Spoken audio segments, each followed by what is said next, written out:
My brothers and sisters, when silence feels heavier than gunfire, when the eyes of men shift nervously even in daylight, you must understand something brews beneath the calm. In our time, coups no longer announce themselves with tanks and parades. They arrive quietly, wrapped in diplomacy, disguised as partnership, planned over coffee in foreign embassies. They do not strike from the skies, they strike from within our ministries. They do not come wearing uniforms, they come wearing suits. And when they smile, it is not friendship, it is calculation. I have lived long enough to see how power is stolen without a single bullet fired. It begins with whispers, polite at first. He is too young, they say. He speaks too boldly. Then the tone hardens. He is unpredictable, dangerous, out of alignment with our shared interests. But whose interests do they mean? Not the farmers of Burkina Faso, not the miners who sweat beneath the Sahel sun. No, they mean theirs. The same powers that carved our borders and still draw our budgets. When I took the oath to serve this nation, I knew my words would not echo well in the halls of Paris or Washington, because I spoke of things they call threats: unity, independence, dignity. Those are dangerous ideas in a world where Africa is supposed to remain obedient. They told me politely, work with us, but work with us means work for us. They said, we want stability, but their definition of stability is silence. Silence of the people, silence of the press, silence of any leader who refuses to kneel. And when I refused, the storm began to gather. Ambassadors became critics, advisors became spies, old allies grew distant, foreign media printed the same headline over and over again. Burkina Faso drifts toward isolation. Isolation, they call it, because we dared to stand alone. Do they not see that this soil was never meant to be owned? That the red dust of Burkina Faso belongs to no empire? I have seen this pattern before. They build the same trap for every African leader who dares to think differently. They flatter you, fund you, photograph you, and the day you stop obeying, they turn the lights off. They weaponize your own people's hunger against you. That is the storm we face, not of nature, but of politics, not of thunder, but of deceit. They think they can unseat a revolution the way one replaces a puppet, but they do not understand. This revolution was not born from a man. It was born from centuries of struggle, from the blood of those who refused to die slaves. I do not fear their whispers. I do not fear their plots, because the people now see through the fog, and once the people awaken, no coup can succeed, not even one disguised as charity. So let them gather in their polished rooms and plan my removal. Let them write their reports and tighten their sanctions. I am not afraid of storms. I was born in one. My brothers and sisters, the world has changed, but its deceit has not. Coups today are crafted not in the chaos of gunfire, but in the comfort of conference rooms. They no longer roll in with tanks. They arrive wrapped in white papers, press releases, and well-tailored lies. When they realized they could not defeat Africa with armies, they built institutions. When they could no longer enslave us by chains, they enslaved us by debt. And now, when they cannot colonize our land, they colonize our leaders. A coup today begins quietly, with conversations disguised as development meetings. They summon our ministers to their embassies. They speak gently, but every word carries a threat. General, we are concerned about the direction of your government. That is the language of modern warfare. Concern is their camouflage. Behind that concern are budgets waiting to be frozen, shipments waiting to be blocked, and headlines waiting to be written. Then they begin their choreography, the slow, systematic weakening of trust. They start with the military. They offer training programs for our young officers. But those programs are not just about tactics. They are about ideology. They teach obedience to Western interests before loyalty to African soil. They plant doubts. Is your leader truly capable? They whisper promises. You could do better. Soon after, they move to the press. Anonymous reports begin to circulate. Journalists, some paid, some manipulated, repeat the same message in a dozen different ways. The government is losing control. Foreign-funded NGOs release statements filled with carefully chosen words, authoritarian tendencies, lack of transparency, democratic backsliding. By the time the rumor becomes common talk in the marketplace, the narrative is complete. The coup has not yet happened, but it already feels justified. Next, they target the economy. Loans that were once guaranteed are suddenly delayed. Aid shipments are under review. Donors withdraw, claiming instability, prices rise, food grows scarce. The people suffer, and who do they blame? Their own government.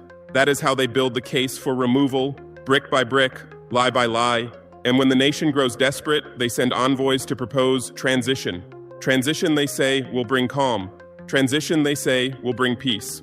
But peace bought from puppets is not peace. It is paralysis. My brothers and sisters, understand this. Coups today are not against soldiers. They are against sovereignty. They do not overthrow men, they overthrow movements. When they could not assassinate Thomas Sankara's dream, they assassinated the man. When they could not silence Lumumba's truth, they silenced his voice. And now they try again, through corruption, through manipulation, through deceit hidden under diplomacy. They will smile at you while signing the orders that starve your children. They will call it reform, but it is theft.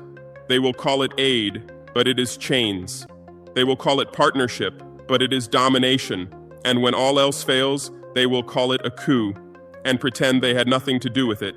Ask yourself this: why does the world tremble when an African nation begins to think freely? Why does the media suddenly flood with fear when we speak the language of sovereignty? They say they fear instability, but what they truly fear is independence.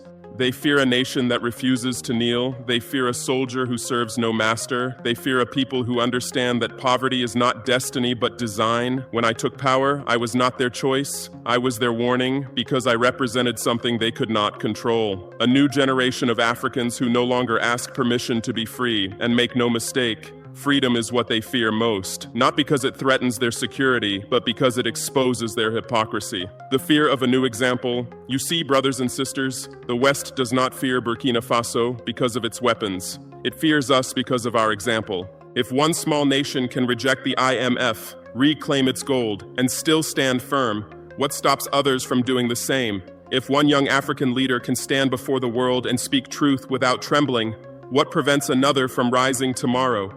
That is their nightmare, the chain reaction of courage, because courage is contagious. When one country stands tall, others remember how to walk. So, they cannot allow Burkina Faso to succeed.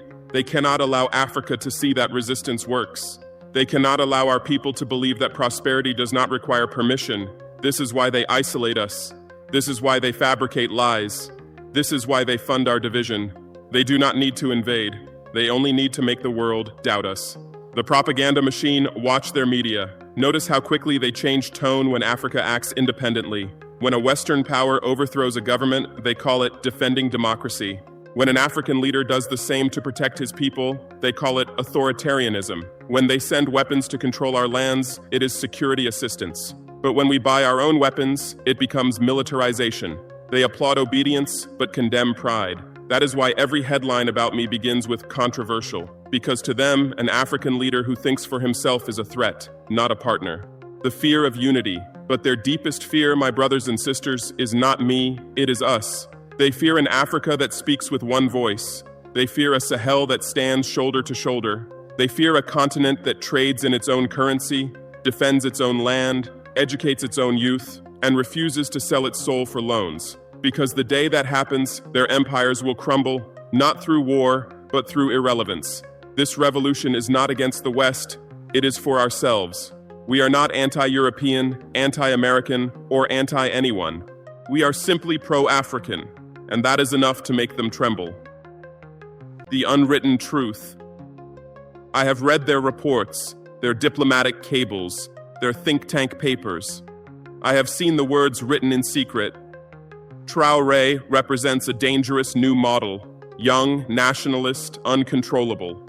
To them, a leader who listens to his people instead of their ambassadors is dangerous. But let me tell you something they will never understand. A man who fears nothing cannot be manipulated, and a people who have awakened cannot be enslaved. That is why they want to remove me, not because I threaten peace, but because I threaten permission. They have built a world where Africa must ask before it acts. I was the first to say no, and that single word, no, shook their foundations. No revolution falls easily to outside enemies. No, it falls from within. It is not the foreign general who brings a movement to its knees, but the familiar face who betrays it for comfort.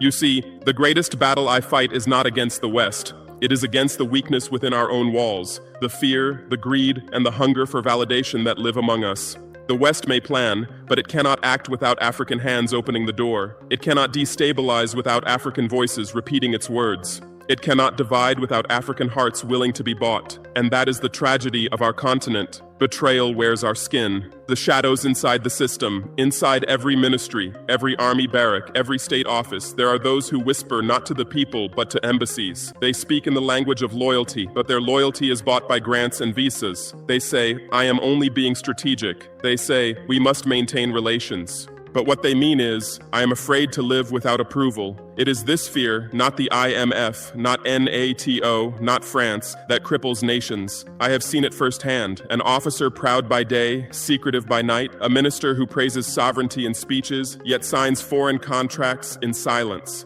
A journalist who claims neutrality, but receives payment in envelopes marked training support. These are not accidents. They are symptoms of colonization that never ended. Colonization of the mind still in chains. My brothers and sisters, the white flag still waves inside too many African souls. The colonizer taught us that approval is survival, that foreign praise means progress, that partnership means peace, and because we craved peace, we traded it for obedience. But now I see a different generation rising, a generation that refuses to be polite in the face of oppression. They are not anti-Western, they are anti-hypocrisy. They do not hate Europe, they hate the arrogance that tells them they are not enough. Still, for every young patriot who stands up, there is an elder who warns, be careful, they will kill you. Yes, they might, but if fear keeps us quiet, then death will not come once. It will come every day in silence. I would rather die free than live on my knees. The soldier's solitude. There are nights when even I question who stands beside me. Power is a lonely mountain. Around you are smiles, but how many are sincere? In the barracks, I see eyes that avoid mine. Soldiers uncertain whether their future lies with the revolution or with the next bribe. In the capital, I hear businessmen speak of foreign investment when they mean foreign control. Even among leaders across Africa, there are those who send messages of support by day and sign deals with our adversaries by night. But I do not judge them. I know what fear does to a man. Fear makes him surrender before the first shot is fired. And that is why I fight this war differently, not only with guns, but with truth, because the truth is the only weapon that cannot be bought. My oath against betrayal to those who plot in the shadows, know this. I will never surrender this land to puppets. I will never trade our people's hope for your funding. You may infiltrate my ranks, you may threaten my life, but you will never corrupt my purpose. I was not sent here to be liked, I was sent here to serve, and even if the enemy wears my uniform, I will face him as I face all invaders, without fear and without apology, because betrayal may wound the body of the revolution, but it can never kill its soul. My brothers and sisters, they no longer use the weapons of old. The world has changed, and so have the tools of conquest. The new empires do not send armies, they send invoices. They do not invade with tanks, they invade with terms and conditions. They do not shoot bullets, they shoot policies that pierce deeper than lead. I call them the 5 silent weapons. Instruments so quiet, so polished, that you hardly realize you are under attack until the flag above your own palace no longer belongs to you. First, debt is the most dangerous bomb ever built. It explodes slowly, generation by generation. They offer loans wrapped in friendship, but every signature is a shackle. You think you are buying hope, but you are mortgaging your children's freedom. They tell us, borrow now to develop. But when repayment comes, they tighten the chain, cut spending, privatize your schools, sell your mines, reduce subsidies. And when you ask, why must my people starve for your profit? They reply, because it is fiscal discipline. They call it economics. I call it modern slavery. Second, the media. Their cameras are sharper than their swords. They create your image before you can speak for yourself. If you refuse their command, you become anti-democratic. If you expose their exploitation, you become anti-Western. They do not show your farmers growing grain. They show your hungry children. They do not show your resistance. They show your riots. They do not show your progress. They show your pain. The same hands that spread famine also control the photographs of it. So I learned to stop chasing their approval, because the day Africa begins to define its own story, the day we control our own media, their weapon will lose its edge. Third, aid, my brothers and sisters, is not always kindness, it is currency. They send it when they need obedience. They withhold it when they need pressure. Aid that feeds the poor is mercy. Aid that silences the proud is manipulation. They give you sacks of rice, but take your right to trade. They build schools, but choose what your children learn. They give vaccines, but patent the profits. Real aid is partnership, not permission. And the only sustainable aid is the one that teaches a man to rise, not bow. Fourth, diplomacy. They wear the mask of diplomacy, but their hand always reaches for your resources. They come with smiles and contracts, summits, and memoranda of understanding. They call you Your Excellency, but when you sign, they own your economy. They speak of peace, but their peace is one where they hold the pen and we hold the debt. A handshake that hides a dagger is not diplomacy, it is deception. Fifth, fear. And the last weapon, the quietest yet the deadliest, is fear. They do not need to kill a leader to silence him. They only need him to believe he will be killed. They do not need to invade a country. They only need to make its leaders believe resistance is impossible. Fear makes nations surrender before the first shot is fired. Fear convinces the brave to stay silent and the gifted to flee abroad. But I have learned one truth in all my years as a soldier. Courage is not the absence of fear. It is the decision that something is more important than fear. So yes, they will use their silent weapons, but we have our own: truth, unity, and conviction. And when these weapons meet, I promise you, it is not their silence that will prevail, but the roar of an awakened continent. This message is not for governments, nor for generals. It is for you, the people, the real heart of this nation and of this continent. Because no revolution can survive if its people remain silent spectators. Freedom cannot be outsourced to leaders. It must be carried by everyone who dares to believe that tomorrow can be better than today. If one day they say, Traore has been removed, do not believe that it ends there. Ask who benefits. Ask who returns to our gold mines. Ask whose flags rise again over our bases. If they announce that I am gone, do not mourn for me. Mourn for the truth they will try to bury with me. Mourn for the dream they will try to erase. And then, when your mourning is done, stand up and continue, because a true revolution does not die with a man, it multiplies through his people. The people are the power. Many still believe that power lies in offices or armies. But I have walked among you, through the markets, through the fields, through the villages forgotten by the world, and I know where power truly lies. It lies in the hands that sow grain without fertilizer, yet feed their children. It lies in the women who wake before dawn to trade so their sons can go to school. It lies in the youth who fix generators when electricity fails, who code software from cafes with no Wi-Fi, who build dreams from dust. You are not powerless. You are simply unrealized, and the system depends on keeping you that way. They do not fear my army. They fear your awakening, because once the people understand that they are the state, no force on earth can dominate them again. The future belongs to those who build it. Do not wait for permission to act. Do not wait for foreign aid or new promises. Start where you stand. If you are a farmer, plant food that sustains our land, not their export profits. If you are a teacher, teach truth, not colonial lies.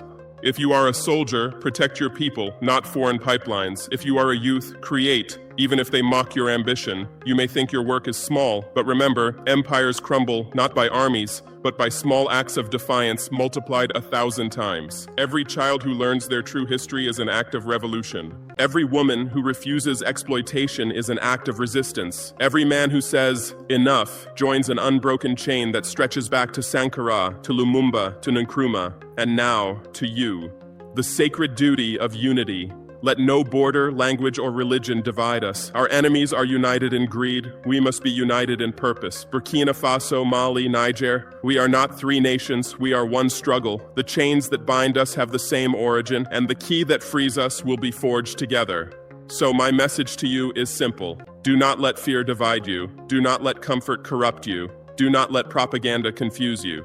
Because the day Africa stands together, the world will no longer pity us. It will respect us. If they remove me, let them find 1,000,000 Traores waiting in the crowd, because a people who have found their voice can never again be silenced.